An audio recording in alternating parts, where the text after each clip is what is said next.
Rabbi Zobin has given me the privilege to call it host this evening, although I'm not going to be saying too much. I just want to mention that Yom Yerushalayim, and I don't think we can disregard what's going on at the moment in Yerushalayim, but we will focus tonight on our guest speaker. And if I can just introduce her for a moment, when I spoke to her earlier today and asked, how will I introduce you? She very kindly said that she'd introduce herself.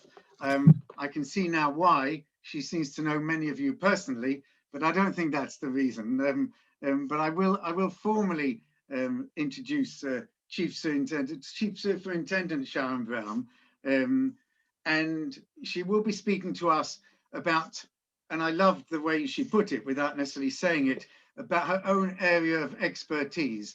And therefore, can I also please ask you that if you have any questions later, please submit them on the chat box, and I will do my best to make sure that as many as possible are answered. What I ask though is, please keep them relevant to the Chief Superintendent's topic of this evening. Okay, so Shosha, over to you, please. Okay. Yeah. Well, good evening, everyone. And good evening.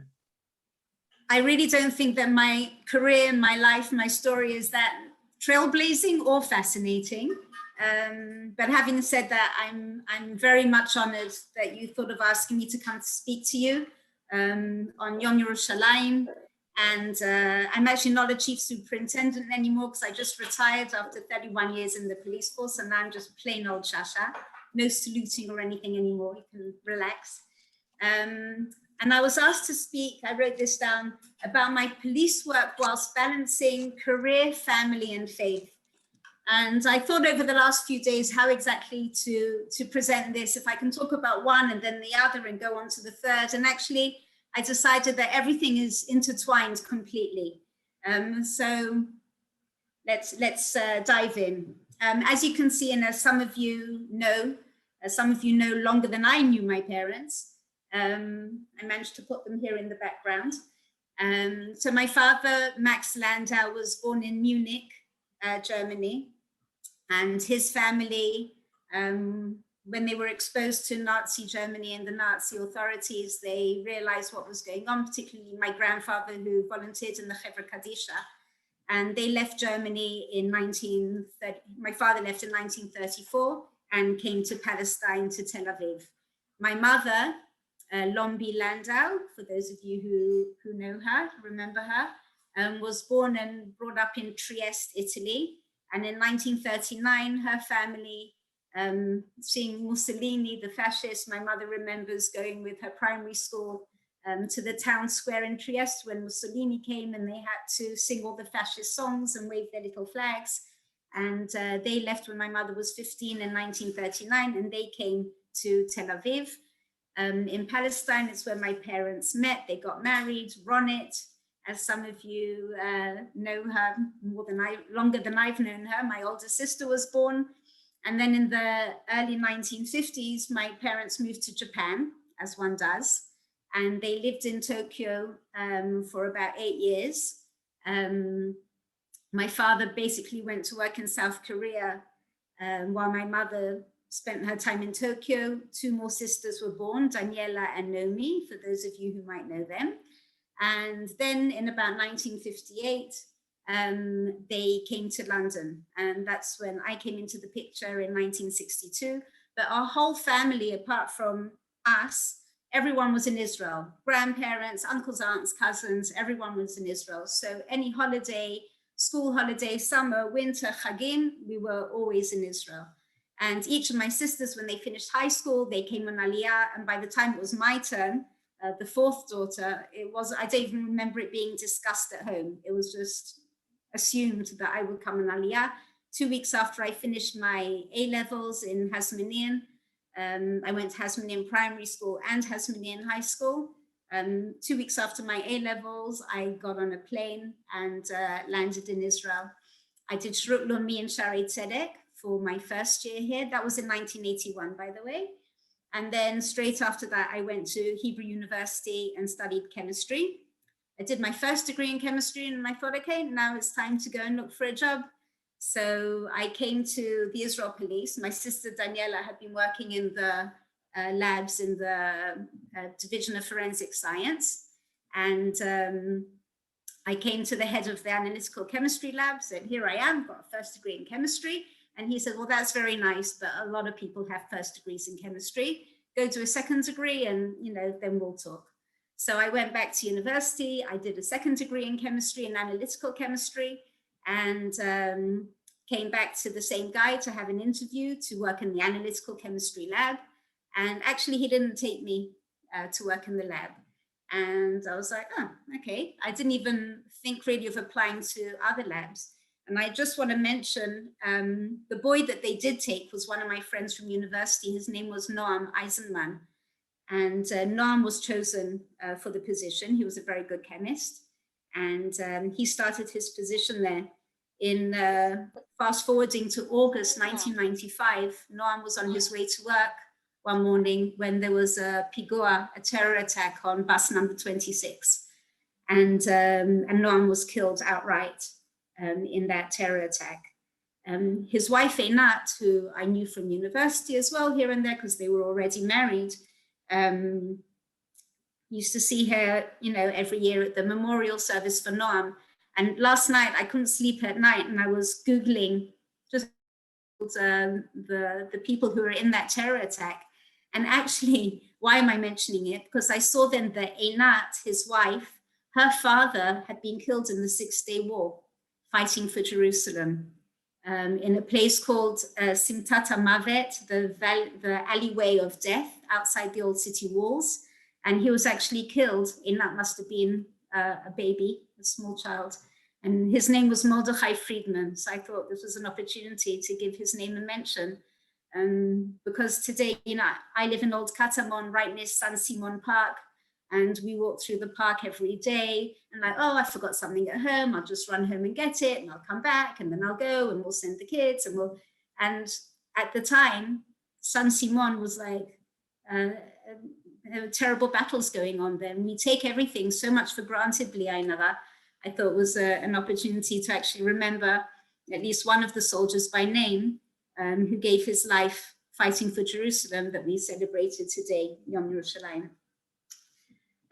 So we had a very international background, but I came on Aliyah, all my sisters were here. I really had one of the most easiest Aliyot. And then I didn't get into the analytical chemistry lab, but I did get a position in the question documents lab. So the question documents lab investigates and examines any document which is suspected of being a forgery, from ID cards to Zehut, passports, driving licenses, wills, checks, contracts. It's a nice Jewish area of crime, no blood, nothing dirty, just managed to steal a bit of money, a bit of land from someone else, nice and clean. And so those were most of our cases, quite mundane. But today I'll talk about a few others which were actually quite out there, because we also had specialized instruments in the lab. So we also did work for Yad Vashem sometimes if they had documents that had faded over time, or they suspected that there were postcards where people wrote in an ink which they then erased so that you couldn't see the writing, and they told the real situation of what was going on in their hometown. And on top, they'd write with another ink and say, no, everything's fine, so that the postcard could get through the censor. But now they want to see what the original writing was. So we have instrumentation that allows for that to be visualized. We also worked on Dead Sea Scrolls, on little fragments, all sorts of archaeological findings, little scraps of clay.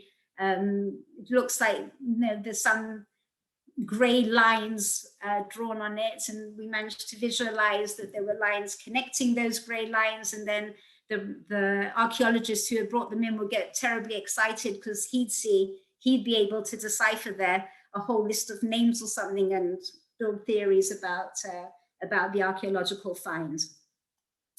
I have to mention that when you join the Israel Police Force, so you're told, and it's true, first and foremost, you're a police officer.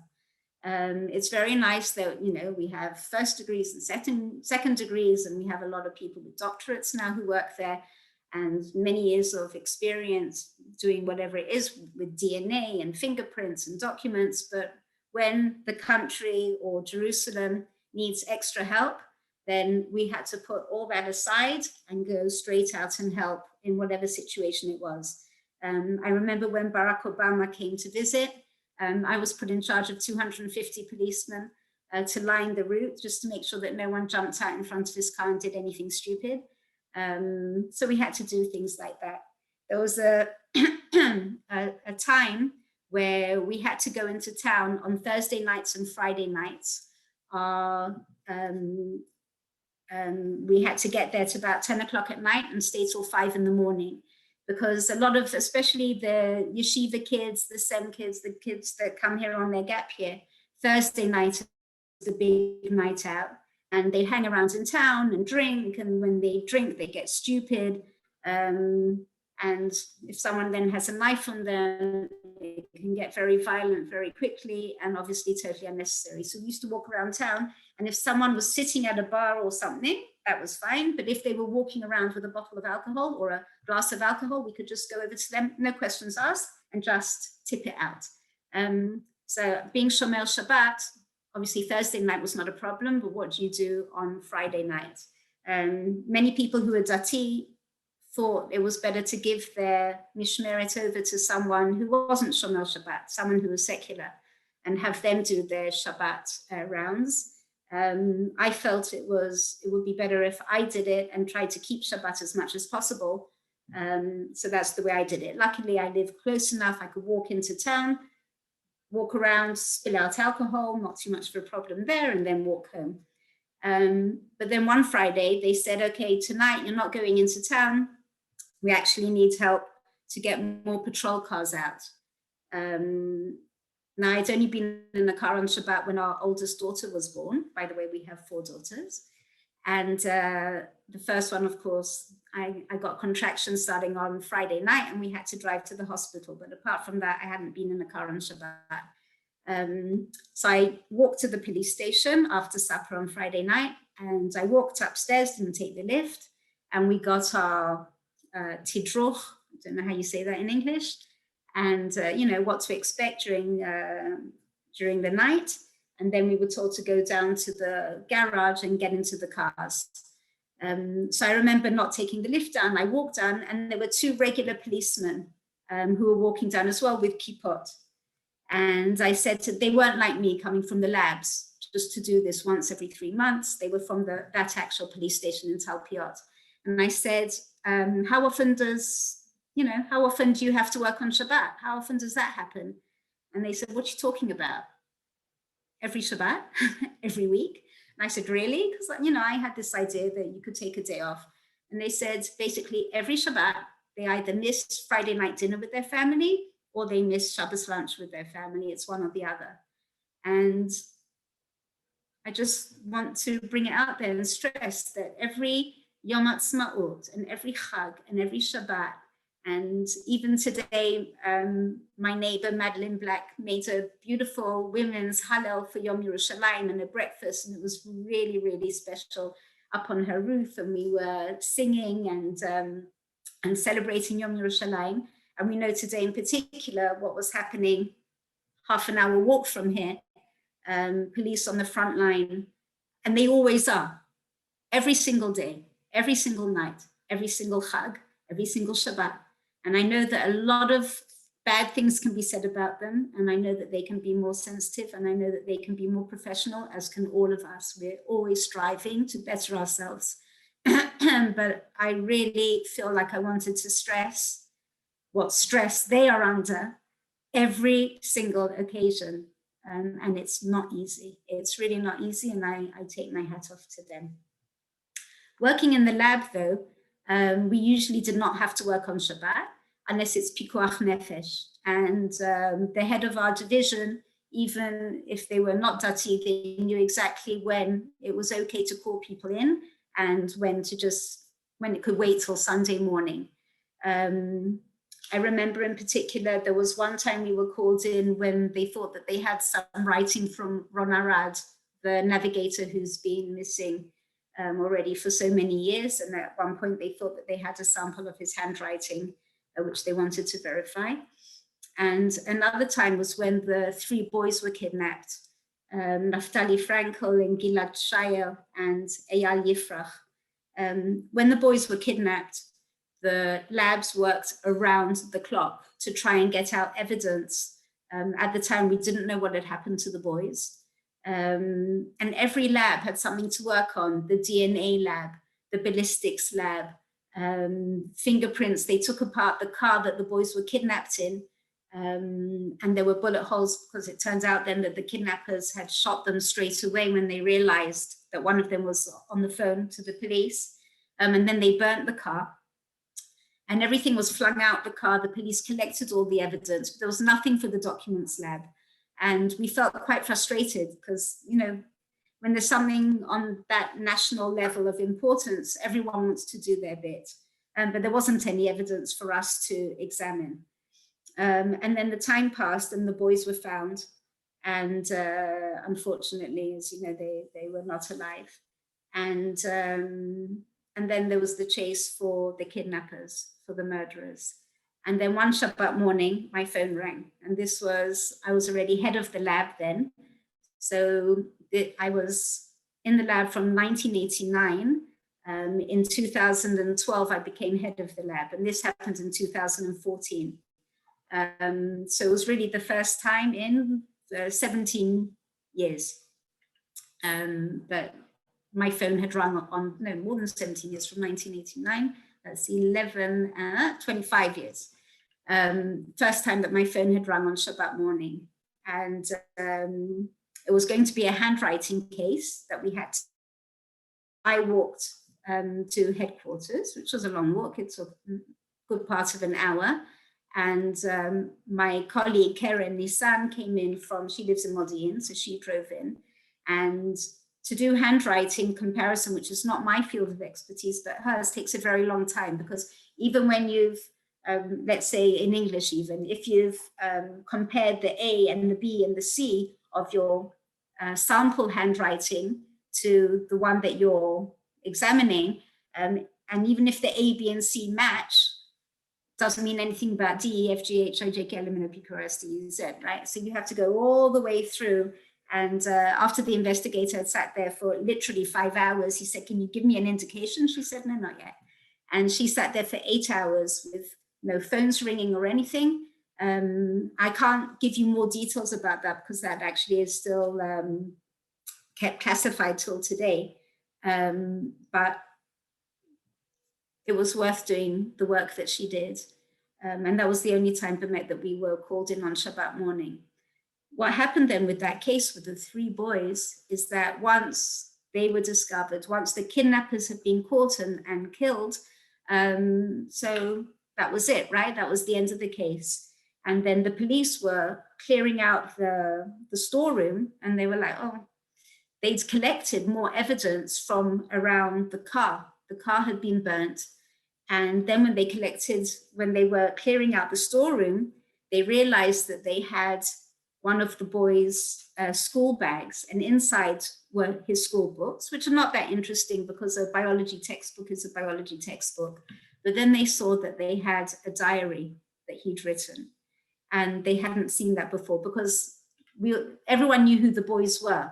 It wasn't going to give any evidence as to what happened to them, which is what we needed to know at the time. So it had just been stored. But now they have a diary in their possession, and they were very, very embarrassed to tell Bat Galim Shayer, the mother of Gilad Shayer, that actually amongst all his school books, there's a personal diary that she didn't know that he'd written. I said, actually, there's nothing to be embarrassed about. There was nothing that we were hiding. It just wasn't relevant. And once we were clearing out the storeroom, so that's what you found. So they had to call her in, and she thought that the whole story was finished. And then she saw that the whole story wasn't finished, and that she had discovered a diary that her 16-year-old child had written and she didn't know about. And And I was feeling at the time what a blessing that is, because I know I have a note from my father that he wrote when I finished my master's. I remember I went up to his study, he called me in and he was writing a note and he wrote, "Dear Shasha, it made Mommy and I very proud that you completed your master's in chemistry." Dad wasn't quite sure what, in chemistry. And I have that note, it hung in my office over the years. And anytime I wanted to remember him, I went to look at his handwriting on that note. But to discover something that you hadn't known that someone had written, it's bringing a little part of them back to life. Because I had worked on the Ilan Ramon diary, which I'll speak about a little bit at the end, I was asked if I would sit with Bat Galim and go through her son's diary, which of course I did, and we struck up a friendship, which thank God is still holds fast till today. She did most of the actual deciphering because it was her son's handwriting, but we helped to visualize parts around the documents that were burnt and water damaged. It was when they set the car on fire and then the firemen came and put out the fire, so that's when it got damaged. So that was something that we worked on, which brings me to Yom Yerushalayim, because Bat Galim describes, she actually wrote a book about her experience, and she talks about the Chai Yamim, the 18 days, which is the amount of time it took when the boys were kidnapped until we knew what had happened to them. And during that time, she lives in one of the settlements, and they had journalists from across the board camping out on her lawn, you know, in case there was any updates on anything. And she said she felt such an achdut of the people of Israel in those 18 days, you know, because when it's a regular period of time, so you've got the people who are right wing and left wing, and you've got the Haredim, and you've got the Kippah Sruga, and you've got the no Kippah, but they feel, and the others who, so many different types of Jewish people here. But in those 18 days, she said, it wasn't secular, and it wasn't journalists, and it wasn't settlers, and it was mothers and fathers, and it was people who cared, and it was people who were concerned, and they laughed together and they cried together, and she felt an absolute unity of the people. And so they established a prize called the Jerusalem Prize for the Unity of Israel, which is, well, if it wasn't for COVID, it would be running still today. This is the time of year usually when they give the prize. And it's for all sorts of ideas that people come around with from around the globe to strengthen the unity of the Jewish people. Just one of them is called, I can't remember, Happy Birthday to You or something, and they want every Jew to go into this data source where everyone puts in their birthdays, and then they find a match of someone who has the same birthday as you, a Jew from around the world, from somewhere that you'd never thought of corresponding with someone from there, and then you can strike up a relationship. That's just one of the ideas. So, and then I thought, if we're talking about this prize, this Jerusalem prize for the unity of Israel, so the whole thing of Yom Yerushalayim, I don't know, have you read the book, The Prime Ministers by Yuda Avner? Whoever had, if any of you haven't read it, I highly, highly, highly recommend that you read it. He writes amazingly about the different prime ministers that he basically was their translator to English, and his whole experience. And what's amazing is that when you read about Menachem Begin during Levi Eshkol's tenure as prime minister, the 6-Day War had started, and the government said, well, this is our opportunity. We have to capture the old city, because during the War of Independence, we didn't manage to get the old city, and it was in the Jordanian hands. And they said, okay, we've got this war going on. We have to capture the old city, but Israel is going to get flack from, you know, all these countries around the world, and they're going to make us give it back. So how do we do it? And, you know, they were like working their minds around it. And one night during the 6-Day War, Menachem Begin couldn't sleep. And he was tossing and turning in bed, and he couldn't sleep. And that was it. 4 o'clock in the morning, he turned on the radio to the BBC. and they announced that they were working on a ceasefire, which was about to be announced. And he was like, ceasefire? If they announce a ceasefire, then we've lost our opportunity. We have to attack before this ceasefire goes into effect. So at 4 o'clock in the morning, he got on the phone to Levi Eshkol and he said, now, we've got to act now. We've got to convene the government, which they did at 7 o'clock in the morning. And they said, we have to attack today. We have to do it. We have to get this done. And you think, you know, if he'd slept through the night, if he'd had a good night's sleep. Anyway, I'll just leave you with that thought, but I thought that's just amazing. And this is part of my faith, which I'm going to talk about now a bit. All sorts of things have happened, big things, little things. And there's always something at the back of my mind wondering why did that happen now the way it did? And it's my emunah, it's my faith that things do not happen by coincidence, and that there's something going on in the back of things. For example, over the years, so Ian and I my husband Ian is Australian. We met here in Jerusalem with all the, the young single chevra. You meet one Australian, you meet them all. You meet one American, you meet them all. You meet one South African, you meet them all. And there are quite a few marriages between our friends. And so we got married in January 1993. And as I said, we've got 4 daughters. And there are actually quite a few times when Ian was between jobs. He's a mechanical engineer. He has a second degree. He has in business administration. But as things go with startups in Israel, I'm sure a lot of you know, things get funded and then they don't. And it always happened that when he was out of work, it was just, the timing was so good because I started work at 7:30 in the morning, as you can't get 4 kids out the house and be at work by 7:30 in the morning when you've got at least a half-hour drive to get to work. It's just impossible. So I really have hakarat tov, even for those times, as difficult as they were. Thank God it enabled my career to carry on an even path. And he took the whole brunt of in the mornings and getting everyone ready and getting the sandwiches done and getting the kids out. So if I'm already on family, how did I get the job? I told you that I interviewed for the analytical chemistry lab, but I wasn't accepted. And then my sister Daniela, who some of you know, was actually living in London at the time. She had worked in the forensic science division before, but when she married Tzvika, they went to London. He was studying architecture, and they were on a visit to Israel. And one morning we were doing an exercise class together. And we finished the exercise class, and she said, oh, I've got to call Alex. Alex was a friend of hers who she'd worked with when she was in the police. Meanwhile, he'd become head of the question documents lab. And she said, I've got to call him because I dreamt last night that he was sent to Hong Kong on police business, and he was stabbed, actually. So she phoned Alex and she said, I had this horrible dream about you. He said, oh, don't worry. No one's sending me anywhere and I'm fine. And she said, oh, by the way, my little sister has just finished her master's degree in chemistry. And he goes, oh, we're looking for a chemist. And that was it. I went into interview, but it was just to make sure that, I didn't have horns on my head or something, because basically that phone call did it and I had the job.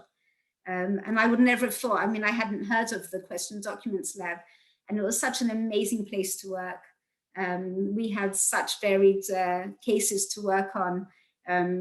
Do I have time to talk about 1 or 2 of the cases? Yeah, okay.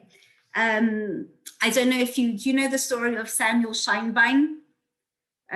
Samuel Scheinbein was a not so nice Jewish boy from Connecticut. And he and another 17-year-old in his class had planned and actually did murder one of the kids in their class, a Latino boy who was in their class, and they dismembered his body and hid it in parts. An awful, awful, awful story. And when they were actually caught, his father said, hold on a minute. First of all, it would be very dangerous for him to sit in jail in America because a lot of Latino people are in jail there. He won't last a day.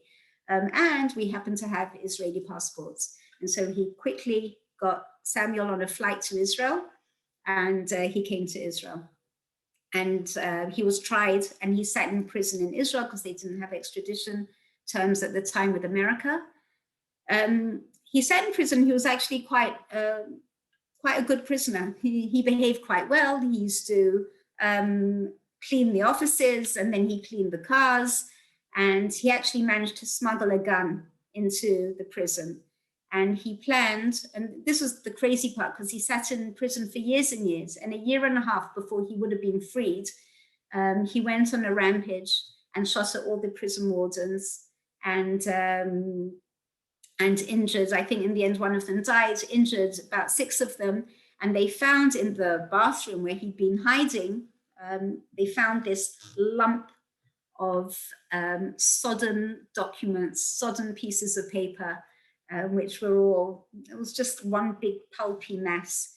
And they wanted to see what was written there and if it showed if he had any accomplices. So I got this in the lab, and I, tried to pry apart the pieces of paper, laid them out, and we had a long table, like a long dining room table in our lab for when we have big documents, large documents. And I laid it all out there. And I managed to put together one whole page of what he'd written. And it was just crazy writing about, I'll go up the stairs, I'll get the ladder, I'll put everything out, and he hadn't actually planned it with anyone else. It was all his crazy thinking. But those documents actually waiting until today to finish being put together. But I think we got the gist of them. Another case that we had was, sorry that these are all awful cases, but if they're not awful, they wouldn't really be in the lab, would they? There was this man in Israel who was, he called himself a psychologist, and he would go around looking for ads put up by pretty young women who were teachers of English or maths, offering private lessons. And he would call them, and he would tell them this sob story about this boy who is one of his patients, who tragically lost his parents in an accident, and since then has suffered a severe, mental dysfunction. But he, from the kindness of his heart, is looking after this boy, and he's found that he can be educated and he can learn, but he needs very soft one-on-one treatment. And he really does better if the room is dark and there's soft cushions on the floor and there's soft candlelight. And then he would, when he was talking to these women, and they'd say, okay, well, I can do that, if it will help this poor boy to, to study and get somewhere in life, I can do that. And then he'd say, would you like to speak to him? And they'd say, yes, of course. And then he'd put the boy on the phone, which was actually him putting on this voice, of a very, misken boy who could hardly speak, hardly get a word out. And the young girl would say, would you like to come to my house and I'll teach you? And he'd go, yes. And, they'd arrange when to meet. And then this man would come to their house basically and rape these women. And he did this with about 6 to 8 young women. And then what he did was, when he felt that he was about to be caught, he shredded 20 documents in his office shredder. And they brought me a huge plastic bag full of shredded documents. I remember that it was just before Sukkot. And when you work on Chol HaMoed, so you only work half days. And it's nice to work on something a bit lighter, because you're only there for half a day. And there weren't that many people there. One of my colleagues, Gila, was there with me. And we had every surface in the room covered with these strips of paper, putting together these 20 documents, which shows how his sick mind was working. He wrote down his whole plan of how he was going to make this work. So that was another awful document case that I worked on. We've had some very interesting land ownership documents, in 48 and in 67, for whatever reason, whatever was going on in the country, and as I'm sure many of you know, a lot of the Arab population left, and they left lands. Some of them came back and then were given back their lands. And other people come along nowadays and they say, yeah, that person left and didn't come back, but the night before he left, or whatever, the day before, he sold it to my grandfather. And so the land actually is mine. And here I am now, this is my land. So they bring documents which are either pre-1948 or pre-1967, claiming to be land ownership documents. And you all know how expensive land is in Israel.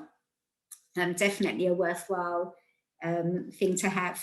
And when they bring documents, like we had one which was meant to be from 1916, which was a particularly beautiful document because, first of all, it said on it in Arabic numerals, but it said 1916.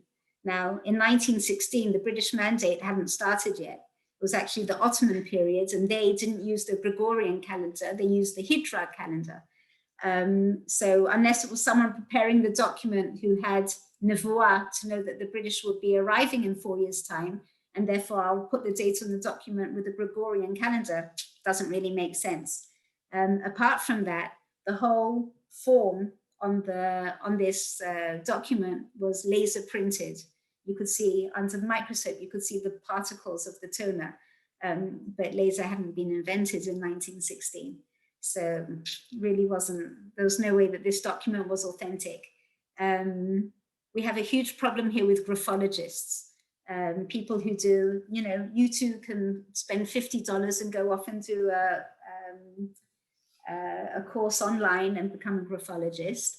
And I had in this particular case, I had two graphologists who wrote expert statements saying that the document was 100% authentic and absolutely fine. And we all went to testify. It was up in Haifa, and I showed, as far as I'm concerned, for certain that this document could not be authentic, okay? As I said, the 1916 in a calendar that wasn't used at the time, laser printed, which didn't exist at the time, etc. Apart from the fact that the document had also been, the paper was made to look brown by being put in the toaster oven, and you could see the lines of the rack on the back of the paper. It really wasn't a very good attempt. And in the end, the judge went with my expert statement, and he said no. He said to the guy, "Listen, this document is forged. This does not prove that you own the land."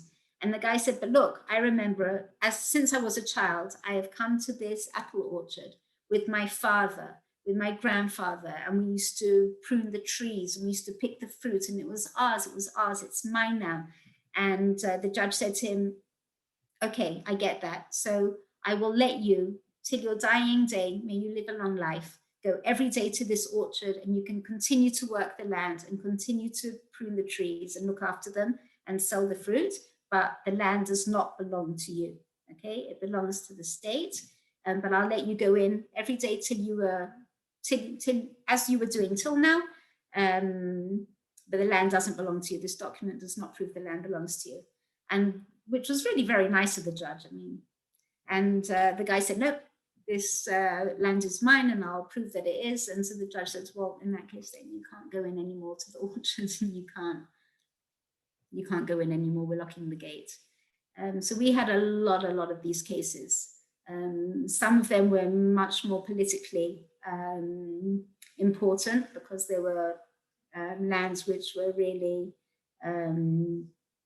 claimed by different sides, but I won't go into that now. The last case, of course, I want to talk about, which some of you may know, is the Ilan Ramon diary. If you've all heard this before, so I apologize. Is there anyone who hasn't heard of this? Well, I'll be very brief because I actually have a whole hour talk just on this case. In 2003, the Space Shuttle Columbia, but this actually ties in, this will tie in everything together, okay? Career, faith, family, policing, and document examination. So in 2003, the Space Shuttle Columbia lifted off with 7 astronauts, one of them Israel's first astronaut, Colonel Ilan Ramon. And we all stood there in front of the TV and said Tfilat HaDerech with him and wished him luck. And they were up in space for 16 days.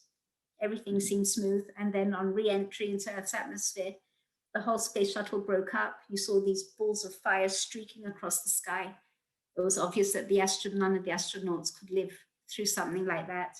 and everyone recognized what an immense tragedy it was.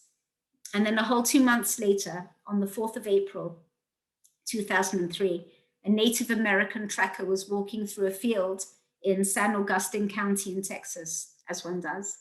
And he came across a little pile of paper just sitting there in the field. And I guess that everyone was minded at the time to find things on Earth that had originated up in the space shuttle and had found their way back to Earth. And so he called in NASA because he could see remnants of writing on the pages. And NASA marked the spot, collected the papers, and saw that the handwriting was in Hebrew and was actually the remains of Ilan Ramon's crew notebook. They gave the pages to Rona Ramon, Zichra Livracha, and they offered her a document examiner in Houston, in Texas, but she decided that they should be examined in Israel, and she sent them to the Israeli Air Force that has a unit which investigates accidents, and they've worked with the forensic labs in the past. It's usually DNA, fingerprint analysis, things like that, but this time it was documents, so it's going to come to the document lab. Now in 2003, I was not the head of the lab, I was not even the most senior examiner in the lab, but the thing was that Rona was going to bring them in July, towards the end of July, which is just when the summer holidays start. And the two senior examiners who were above me, more senior than me, one of them had already gone on a long summer holiday somewhere, and one of them was about to go. And that year in 2003, I wasn't going anywhere. And so I was told that this is going to be my case. Now this was a case which was, I mean, it's really out of this world. I can't stress that enough. And what a privilege it was to get to know Ilan Ramon through his diary, to get to meet Rona Ramon and the children, and to get to decipher the words written on the diary and through his crew notebook. What's the amazing thing? Why wasn't I going anywhere that summer? And therefore I got to work on this case is because on the 6th of April, 2003, my mother had gone to the doctor. She hadn't been feeling well, and she was diagnosed that she had terminal cancer. She had stage 4 lung cancer. And so I knew that I wasn't going anywhere that summer, and that's why the case became mine. Now it arrived in the lab on the 23rd of July, and my mother was still at home here in Jerusalem, and she went into hospital then on the 1st of August, which was Rosh Chodesh Av. So she had a week to know that this was going to be my case. And she said to me, Shasha, I want you to know that this is a huge privilege. And I said, yeah, Mom, I know. She goes, no, I'm telling you, this is a huge privilege to work on this case. And I was so grateful. And until now, I'm so grateful that I could provide her with something to feel uplifted about for that last week that she was conscious, because from when she went into hospital, she was in an induced coma, and she passed away then 9 weeks later on Yom Kippur, on Leil Kol Nidre. So why do I say this, and why does this blow my mind? Because my mother's name was Columba. Lombi was short for Columba. And here we have the space shuttle Columbia, which was called that because there's a constellation, Columba, the dove, which has 7 stars for the 7 astronauts on the space shuttle. So that constellation, Columba, the dove, was used to give the name Columbia to the space shuttle. And just as this timing of this terrible, tragic accident, but the miracle of these fragile papers being found, and somehow from that explosion up there in the sky, they fluttered their way down and landed on my desk at this time of my life when I needed so much strengthening and so much support, and to know that there was something above and beyond, because it was a horrible, horrible time for all of us. And just, you know, to examine another forged ID card would not have been sufficient. So my message, I'm not forcing it on anyone, but this is my takeaway, bli ayin hara, from my career and from my life, actually, is that nothing happens by coincidence. Sometimes we understand it quite soon after, sometimes, or perhaps never, will we understand why things had to work out that way. I also have a lot of hakarat hatov. You know, it's very interesting. I've been in Israel now for 40 years, and I was in London only for 18. Okay, but as you can hear from my accent, it's really quite British still, and my Hebrew sounds the same as my English. So I think those first 18 years, as much as I knew I wouldn't spend the rest of my life in London, and bli ayin hara, I've had the privilege of being able to live my dream, which is to live in Israel. I felt I'm on holiday ever since I came on Aliyah 40 years ago. I know it's not for everyone, and I'm not saying that everyone should, well, especially not today when we've got rockets flying. But it is a wonderful place to live. It's a place where bli ayin hara, the kids can feel part of a country where they really belong. And what we do is important, and it's really important for the country. And I'm just terribly, terribly grateful that, thank God, I've had that opportunity. And thank you. Wow. I'm going to call you Shasha because I feel now I know you much better. But you've certainly, well, shared very personal parts of your life and their meaning to you. And it's amazing, particularly on Yom Yerushalayim, what you just said about being so proud of the country. So, I mean, we're not ending now, but I'm going to thank you very much indeed. And I can also say you've done Hasmonean proud too. But okay, if I can, I have to say, oh, God. I'll just add that in all my 31 years at the police, whenever I was in a meeting and I wanted to say something, I would first of all wait till everyone else was quiet, and then I'd raise my hand, say, "I've got something to say now." It's something that's, and I appreciate it. Hasmonean gave me a lot. It really taught me a lot. Can I ask you my first question? If that is the truth, surely knowing the Israelis, you'd still be waiting today to ask your question if that's what you were doing. Well, it was a limited meeting, you know, it had to be finished by a certain time. So, okay. And everyone gets a chance to talk. But that was definitely my way. I never tried to shout over someone else or bang on the table to get quiet. That was my way. And it didn't always come across very well. I'm sure some people thought I was, you know,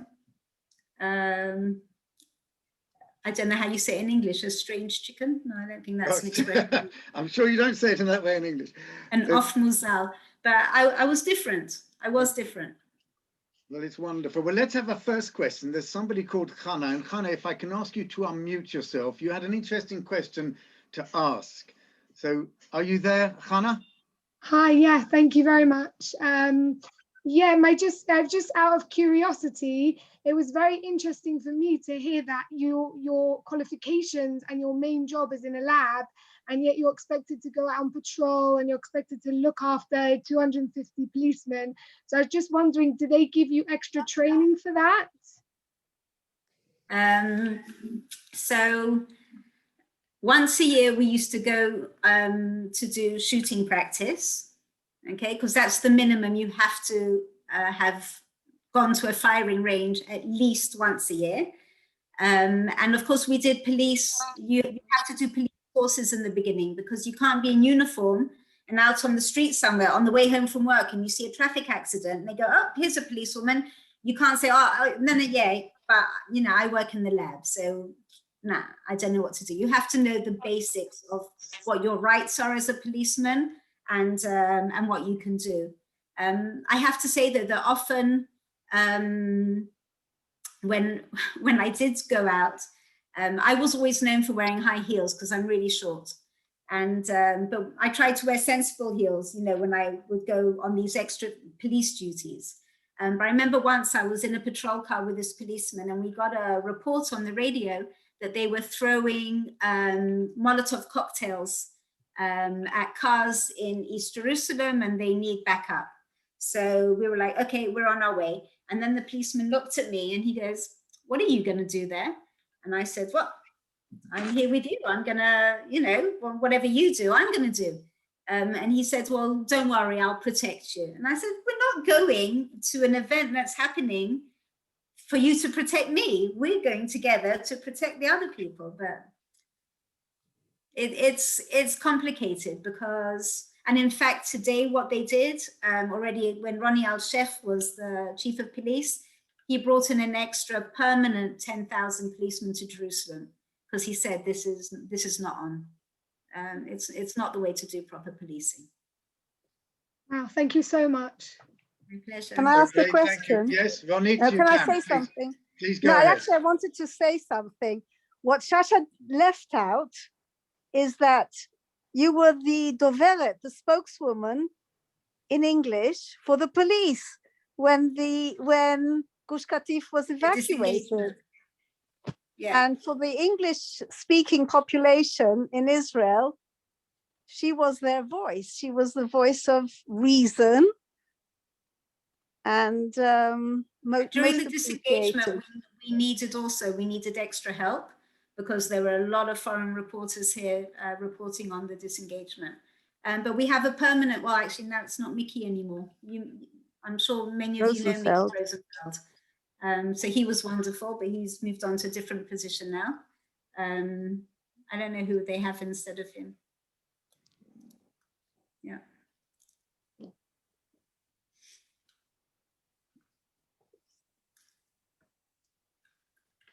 You're muted.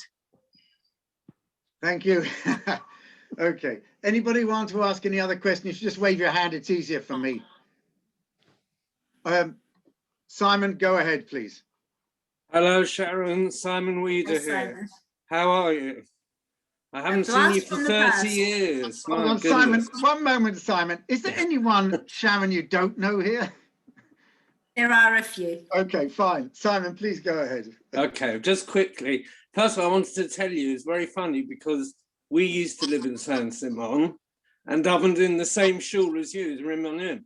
But it must have been before your time, I think. Yeah. I'm guessing.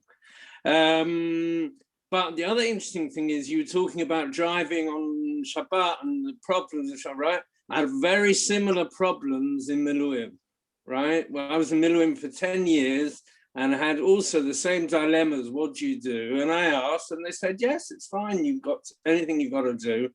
Don't feel bad about it. Just do it. So the problem is when I got back to England, I carried on. No, I'm joking.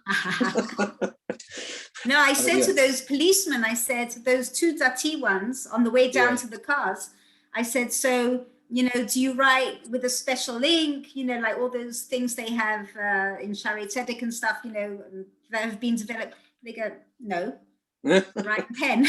Well, my you have to, if you do something, you have to have it recorded. You have to write, you write. You have to do what you have to do. But I was told better that you do, because I used to ask, should I swap?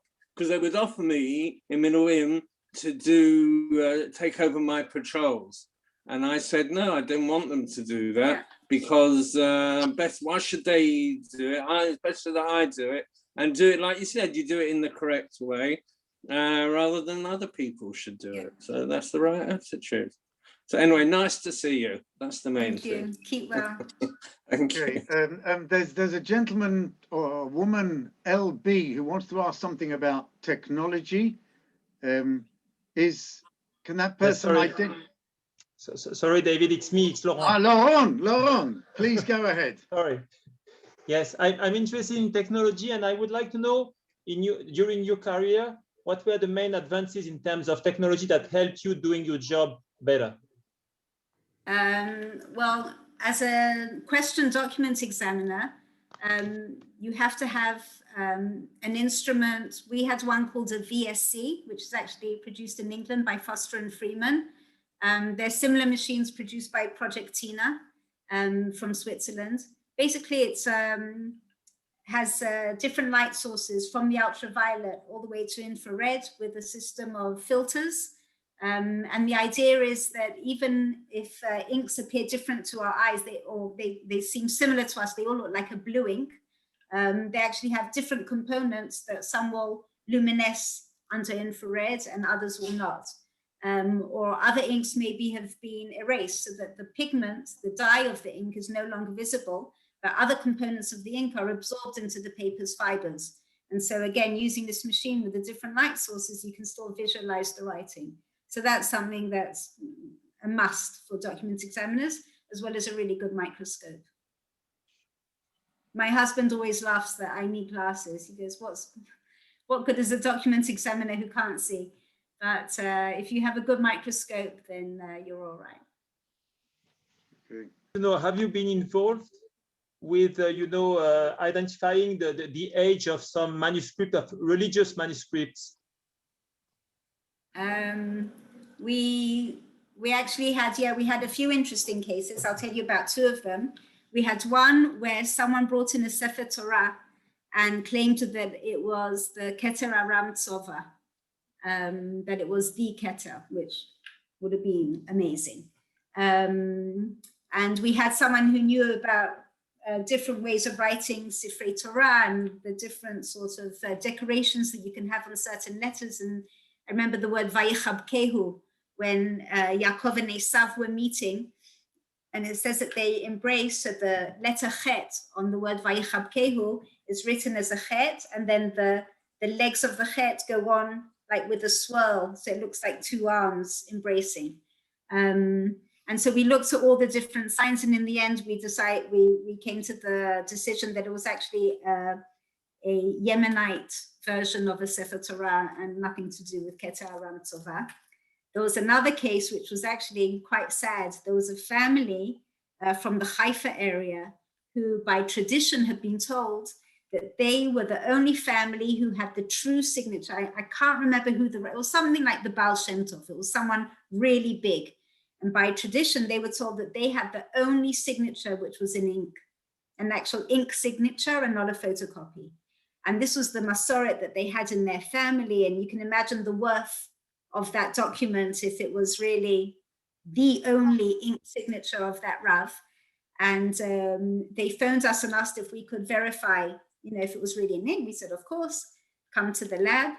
And the couple came, Haredi couple. And we looked at it under the microscope, and it was a photocopy as well.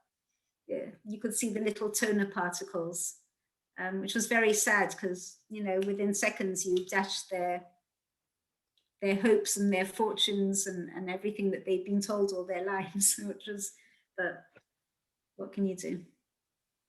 Thank you very much. Here we are, Norman Lobel. Yes, please. Norman. Hold on, Norman, you're muted. Thank you. Mute. That's it, beautiful. Hi, Shasha, absolutely beautiful. The document that you were just talking about, that was possibly by the Baal Shem Tov or whoever, but it was actually, was it a photocopy of the original, do you think? What I'm asking is, where did it originate from? Do you think from the original? Does the original exist, or? Well, this is good general knowledge. This is good general knowledge for everyone. Once you don't have the original of the document, you really can't tell.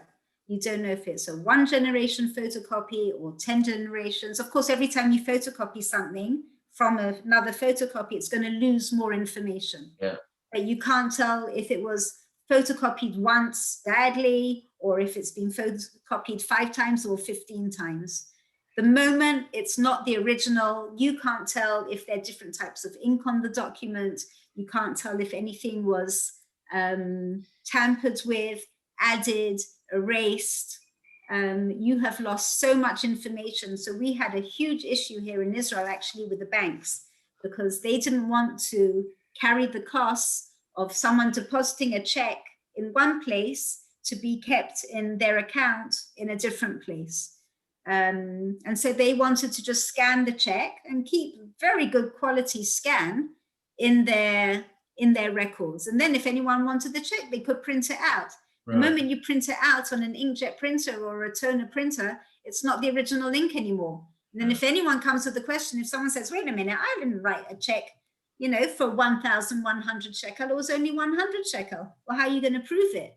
The moment that it's not the original document anymore, you lose so much information. I understand it, but do you think that the original of this particular sefer existed at some time somewhere? I don't know.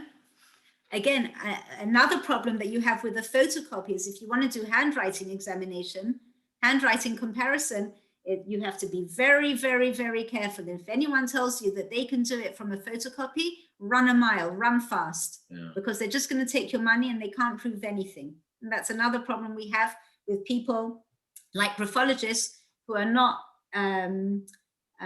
certified and who haven't gone through the real education process that they need to. You cannot tell, you cannot compare a signature or writing or a contract if it's all photocopied. Yeah.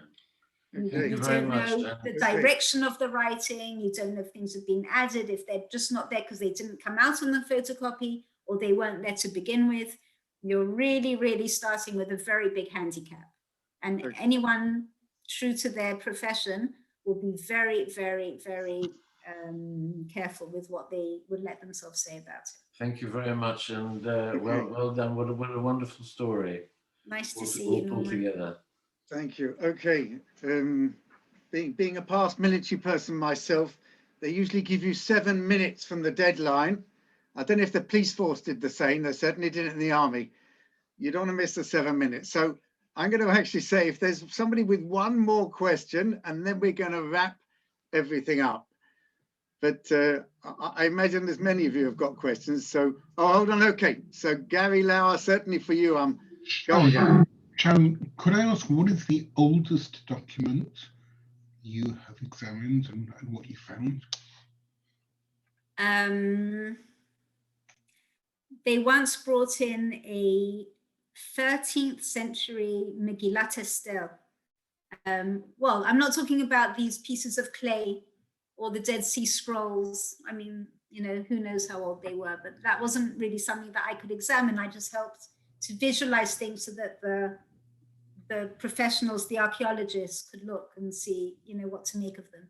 But something that we were given to examine, they wanted to know if the drawing, it was a beautiful Megillat Esther, I think it was meant to be from Italy, and they wanted to know if it was really from the 13th century. And it was beautifully, can't remember the word anymore, like, you know, decorated with beautiful calligraphy. But that's really not in our, you have to be a real expert in that particular field to be able to know things like that. There was another one I was going to mention. I can't remember now if it comes back to me. Thank you very much. Well, I wouldn't worry, Sharon. You've, I mean, I was going to use the word entertained. I think it may be the right word, but it's been an absolutely amazing and informative and quite an inspiring evening. You've had a career that has spanned so many different facets. You're right, as you say, a privilege. So I'm and if anyone has any kids out there who's thinking about what to do and are thinking perhaps of coming to Israel and having a future in forensics, you can have a fabulous, religious, true to your family, if you have a great husband like Ian, that I do. But he's taken, so you have to find someone else. But really, if anyone wants any directing, what to do, what to study, it's very key what to study to have the right education. And then you're trained in the lab of how to apply what you studied to the actual forensic area that you're going to work in. And I just want to say, I mean, because of the Ilan Ramon story and everything, so my story came out, and trailblazing, I'm no more of a trailblazer than the other 250 people who work in the labs. Some of them have really made trailblazing steps in advancing our labs in DNA and fingerprints, and they're carrying on doing research on a real worldwide stage. I mean, they're real leaders. I hope one day their stories will come out too. It's not only me. On behalf of the NER community, I want to say Yom Yerushalayim Sameach, and thank you so much for giving time to us tonight. Thank you. My pleasure. Thanks for having me. Thank you. Thank you. Okay.